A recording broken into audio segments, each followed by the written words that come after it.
Buenas noches, hoy les vamos a hablar de la criminalización de la pobreza. ¿Es acaso este un fenómeno real o una mera invención? Y si lo es, ¿en qué forma se manifiesta? Acompáñenos a conocer algunas perspectivas sobre ello. Como hemos podido evidenciar a lo largo de la historia, se ha tratado a las poblaciones en condición vulnerable o de escasos recursos económicos de ser a quienes les adjudica en gran parte las tasas de delincuencia que han existido, asociándolo siempre con la vida criminal. Esta cuestión es precisamente la que trata Loic Backward en su libro Las cárceles de la miseria. Él hace una denuncia del papel criminalizador que adopta el poder político en contra de las personas más desfavorecidas de la sociedad, personas de escasos recursos, ignorando su función de proveedor de garantías sociales, de protector de sus derechos fundamentales para, en su lugar, de destinar sus recursos para financiar políticas asistenciales represivas, dando lugar a lo que el autor llama difuminación del Estado económico, debilitamiento del Estado social, fortalecimiento y clarificación del Estado penal. La segunda parte del libro habla sobre el colapso judicial, y además de esto lo que él llama la bulimia carcelaria, que versa básicamente sobre cómo ha aumentado durante los últimos 15 años la población carcelaria de los Estados Unidos, en la cual se evidencia de cómo la mayoría de estos son población afroamericana. Además de esto, de la poca inversión en las ayudas asistenciales y en la gran contribución al negocio carcelario. Y Colombia no es ajeno a esto. Un estudio del tiempo reveló que uno de cada 200 funcionarios judiciales sufren de estrés crónicos, ceguera, malformaciones en la columna vertebral y hasta cáncer. La razón, según el último estudio del Consejo Superior de la Judicatura, esto se debe a la constante grave congestión que vivimos hoy en los juzgados del país. Solo en Cali, según estadísticas de la rama judicial, entre 1 de enero hasta diciembre del 2019, en los juzgados del circuito penal se registraron 9.154 ingresos efectivos. Y si a esto le contamos los 1.268 días que se necesitan para el fallo, según revela estudio reciente, informe nacional presentado por el Consejo de Competitividad entre 2017 y 2018, Colombia se encuentra rezagado en credibilidad, eficiencia, calidad en materia de justicia. A continuación realizaremos dos entrevistas que nos permitirán ahondar en el tema y conocer diferentes puntos de vista en torno al tema.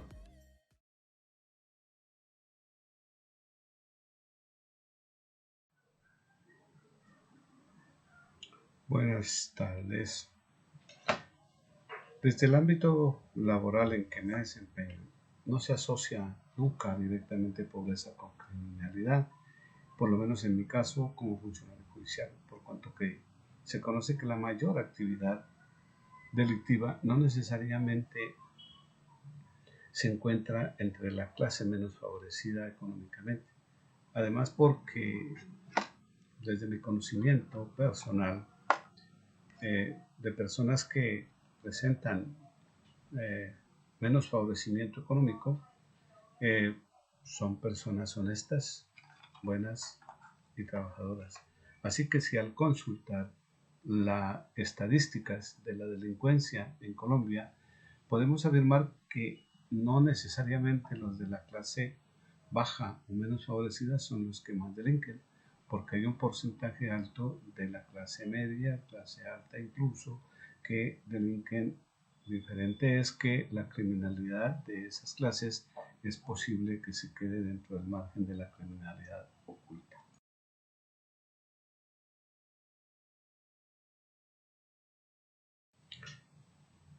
En esta pregunta noto que se parte de una premisa necesariamente verdadera, como es decir que el factor de responsabilizar o penalizar la pobreza, lo cual no comparto, porque puede ser parcialmente cierta y no es que se criminalice la pobreza, sino que desde mi ámbito de del análisis de la normatividad del Código Penal, que es el que nos rige en materia criminal, podemos ver la ideología de algunas normas en las cuales se trabaja una protección de cierta clase social.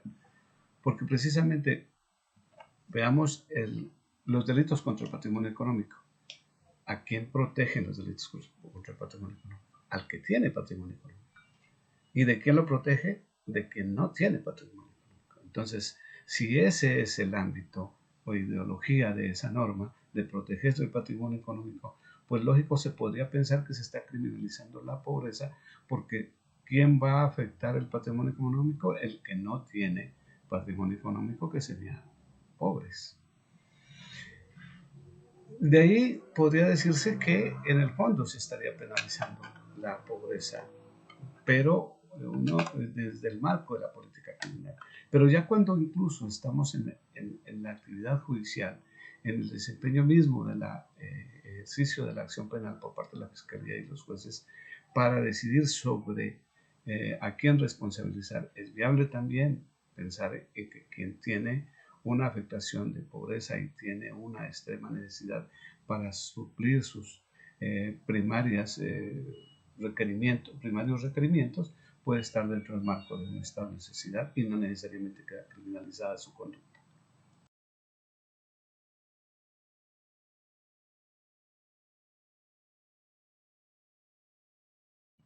A esta pregunta sí definitivamente le debo responder no, definitivamente no. Ni siquiera podría esas circunstancias permitir derivar algún efecto respecto de la posibilidad de imputar el delito a una persona.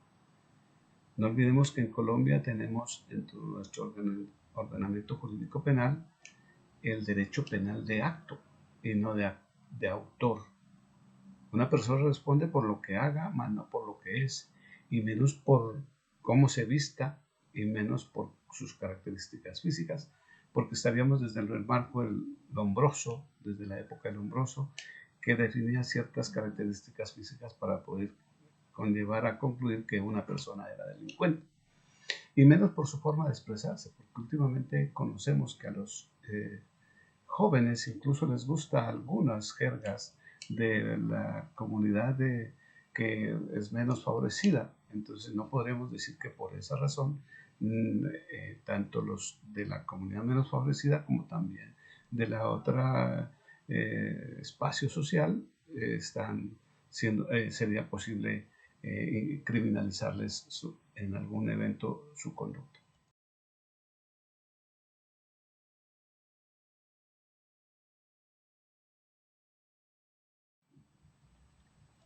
Como mencioné anteriormente, mi respuesta anterior fue: no hay criminalización de la pobreza.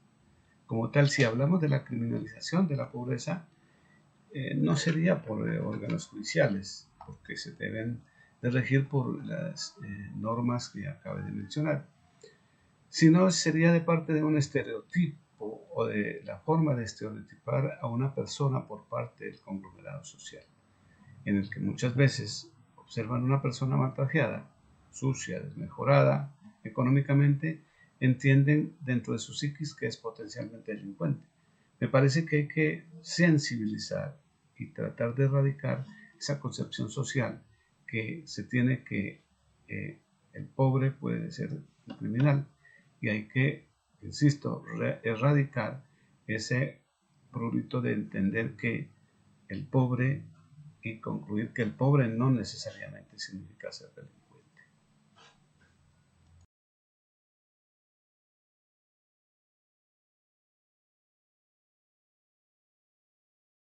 Claro que siempre lo hago.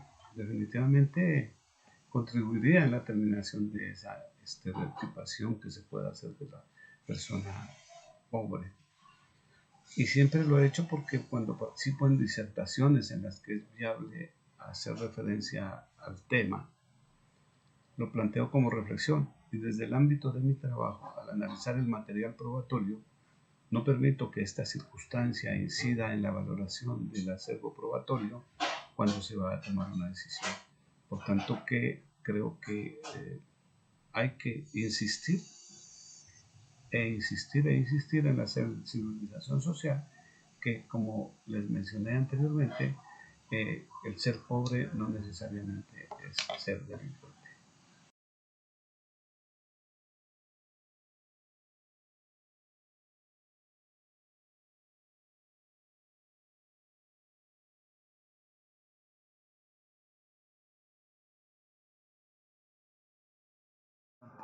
Lastimosamente nuestro entorno y el sistema en el que estamos viviendo pues lleva a eso, ¿no? Ante un mar de necesidades que las personas tienen y sobre todo la presión que se da a nivel social, porque si bien hay que satisfacer unas necesidades que son fundamentales o básicas, pero también se da la presión de también crearse en unas necesidades superfluas que hay que satisfacer. Entonces las personas, por no tener los medios de este, ¿cómo llamar?, de este extracto social de pobreza, de esta situación de pobreza, entonces las personas, como no tienen los ingresos suficientes para poder satisfacer las necesidades, además de las fundamentales, las superfluas, entendidas como superfluas aquellas que son más de las necesarias para poder vivir, entonces se ve en la imperiosa necesidad de delinquir. Y de ahí el por qué se piensa eso, pero si trascendemos a otros ámbitos, por ejemplo en un sistema de corrupción, vemos que hay personas que tienen satisfechas sus necesidades fundamentales o básicas y aún así también por el afán del poder económico tienden también a criminalizar, ¿no? Entonces eso es relativo.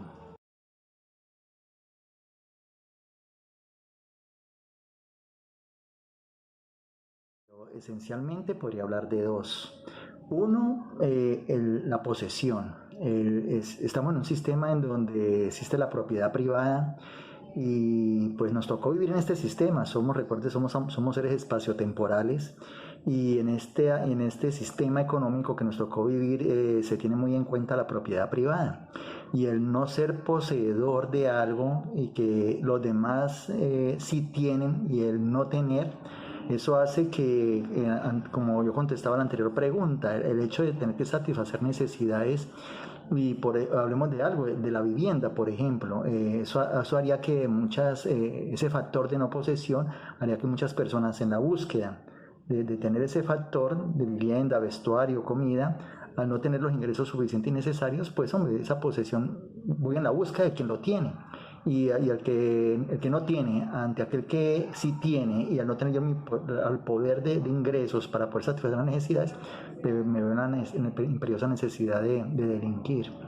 Eso sería por un lado, ¿no? Lo otro sería el cuestionamiento de los valores, porque hay personas que sí pueden estar en un nivel de pobreza, entre comillas pobreza, porque pueden ser muy ricas en cuanto a tener un medio ambiente limpio, vivir con austeridad, no dejarse llevar por las presiones sociales de tenencia, vivir disfrutando de su medio ambiente, y eso haría pues, que se cimentaran unos valores muy naturales, muy ecológicos, muy ambientales, y eso no haría que la persona sencillamente se sintieran con la presión de tener. ¿Ya? Entonces ante esa situación la gente sencillamente vivía en una total tranquilidad y libre de toda necesidad de posesión.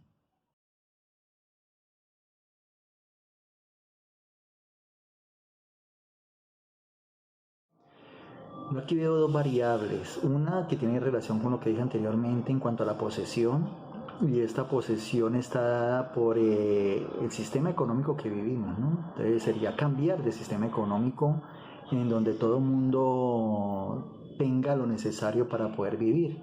Ahí yo hablaría de un sistema, por ejemplo, solidario. Ya anteriormente existían el esclavismo, el feudalismo. Bueno, estamos en un sistema capitalista, el sistema socialista y comunista, bueno, pero todos estos sistemas y modos de producción o sistemas económicos en algún momento tienen que terminar y pasar a un siguiente. Yo creo que estamos en el advenimiento de un sistema solidario en donde todas las personas tendrían lo que es necesario para vivir, y ahí, teniendo todo lo que necesitamos, pues no habría problema de criminalización. Y lo otro es el asunto del poder, que el asunto del poder es algo, ya Michel Foucault hablaba sobre eso en la arqueología del saber, cuando el tener conocimiento representa el tener el poder, o también tiene que ver con esa instancia del hombre de ser un poseedor absoluto de todo, ¿no?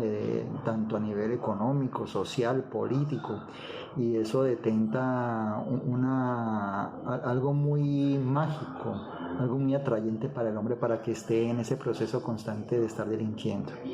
Esas serían las dos variables entonces en este caso. A partir de las anteriores entrevistas realizadas y de nuestro punto de vista al respecto, surgen dos puntos de vista diferentes. El primero es que no existe la criminalización de la pobreza, y si se habla de ella no es debido a que se apliquen los diferentes órganos judiciales, sino que tiene más incidencia en la creación de estereotipos creados por el aglomerado social. Incluso cuando se analiza la normatividad colombiana en materia penal, a pesar de las ideologías de algunas normas que protegen ciertos sectores de la sociedad, pero ya en el ejercicio de la acción penal, cuando se establezca la responsabilidad, una persona de escasos recursos por su situación podría quedar en el marco del estado de necesidad y su conducta no sería criminalizada.